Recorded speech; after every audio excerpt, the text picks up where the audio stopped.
Welcome back to Hudson Valley Week in Review. I'm Amy Greene. We continue tonight in Kingston, where residents packed a local church this week, voicing their concerns about policing in the city. More than 150 people attended the community forum at the new Progressive Church downtown, discussing everything from diversity within the police force to interactions between police and civilians, particularly residents of color. Prior to the discussion, Kingston Mayor Shane Gallo and Police Chief Egidio Tinti spoke to us about the forum.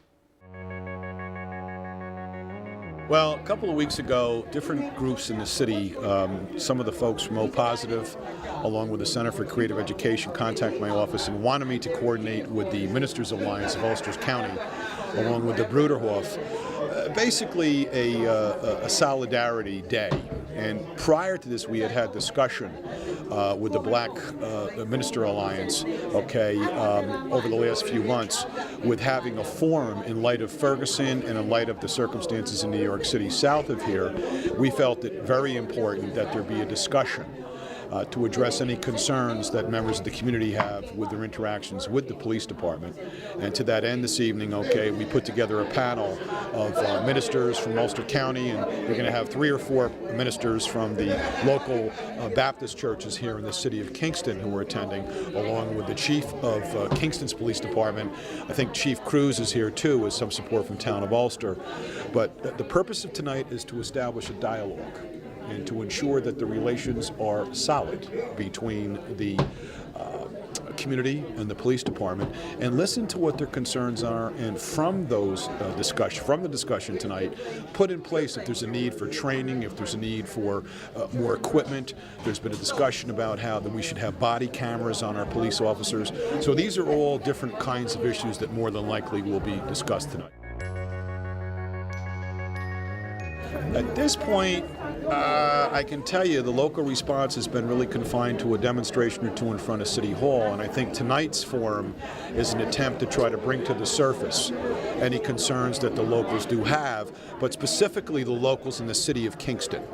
And the reason why we're here at this church is because this church represents a number of congregants, particularly from the Midtown area, who've had experiences with the police department that they want to share. So the purpose of tonight is to bring people together at this venue to discuss the role of the Kingston Police Department in our community, and to interact and to ensure that we're all acting accordingly. And if we can get anything out of this in terms of any kinds of additional initiatives, be it training, purchase of equipment for personnel, that's really our goal. But to ensure that relations between the police department and our community are solid in view of what's happening in other communities. We want to give those folks here locally the assurances that we're not those communities. Next is the planning with the Ministers Alliance of Ulster County, the Bruderhof, O Positive, along with Center for Creative Education, a unity within the community march, a march of solidarity. And we're trying to put together the logistics. It would kick off at Dietz Stadium. We're thinking about January 1st to kick the New Year's off right, and then have a march down Broadway. And we're trying to put together the logistics, firm down the date and the time. But we're looking at probably the first of the year. There was another suggestion, maybe even Martin Luther King weekend, where all the clergy gets together and has memorial services on Sunday, and then maybe we'd have the march on the Saturday prior. So the next step would be to continue the dialogue, to implement whatever some of those changes or goals are from this discussion tonight, and then also to foster and to organize and coordinate a solidarity march to show that we are a community that's unified, but that we're a community that through this unity we have solidarity. And that's really what we want to promote, outside of our city, that we're very proud of our solidarity in this community. I think a lot of it is that, we are the community's police force, right? We want to be that aspect of their security and safety for the city. And I think by hearing their concerns, by allowing them, for me to feel any questions and frankly, any real concerns that they have, whether it's about individual police officers, whether about equipment, training, supplies, that's what we need to know in order to make our police department more effective. There have been a number of rallies on Broadway in front of City Hall, all of them peaceful. Part of it is just the developed communication that we have with community members, and I think this just fosters it. Meetings like this just continue to improve on those communications. This is just the first of many meetings I plan to hold hold. I hope that this will open dialogues on an individual basis with members of the community to my office as well. Switching gears, we now turn to an event honoring Kingston senior residents this holiday season. RUPCO, formerly the Rural Ulster Preservation Company, recently held its first ever Magic of the Season luncheon, complete with a home-cooked meal prepared and served by company staff members and entertainment from magician Peter Samuelson. Elderly and special needs residents from RUPCO communities participated in the event. RUPCO CEO Kevin O'Connor talked to us about the importance of the holiday luncheon. Peter Samuelson also gives us a little magical treat.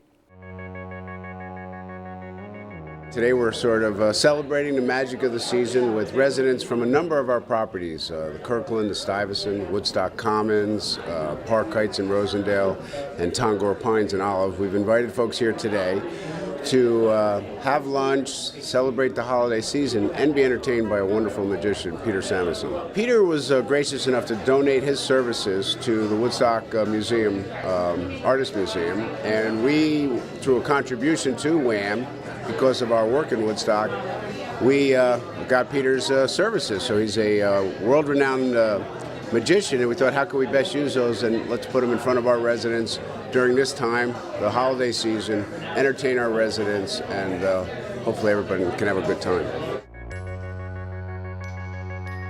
Well, you know, the holidays can, for many of us, be a very magical time, but for some of us who no longer have families, it can also be a lonely time. And so we hope that today, by bringing folks out, people can meet some new friends, share lunch together, and be entertained and be given a little bit of magic today by Peter's work.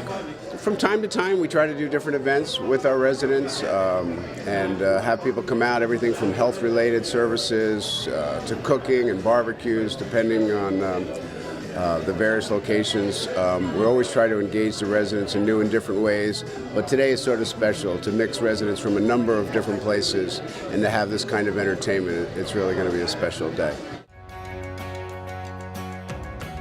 I'm one of the producers of Monday Night Magic in New York City. We're the longest running off-Broadway magic show. I travel around the world. I just came back from London and Switzerland, and I'm about to head to New Zealand and Australia. I've been doing this for almost half a century. So a long, long time. So it's been a wonderful, wonderful thing. I spent 17 years touring on cruise ships, and I did colleges and universities. I'm now settled in the New York area. My partner Karen is up here in Woodstock, and so we're back and forth all the time between New York City and here. I decided that I wanted to support the Woodstock Artists Association and Museum, WHAM, and so I donated this show as a way of fundraising for the WHAM.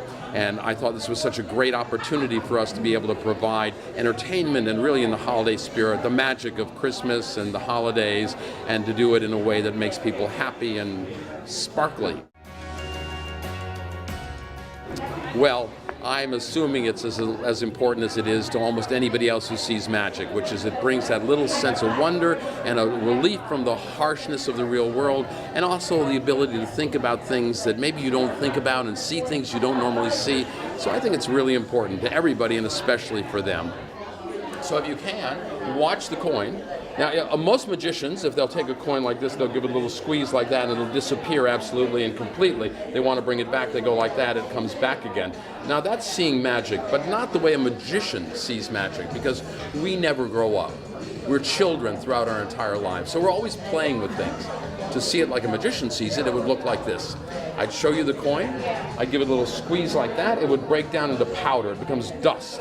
I'd ball up that dust into a little tiny ball like that, take it, toss it up in the air, catch it. You can see it right there. If you look really closely, you can break it apart into little pieces, push it back together again like that, make a thin wire out of it just like that. You can grab the wire like that, toss it up in the air, grab it like that, pass your hand over it, and it comes right back again. And that's magic. Here, maybe you should try it. When we come back, we'll take a look at some of the headlines making news in the county. Stay with us.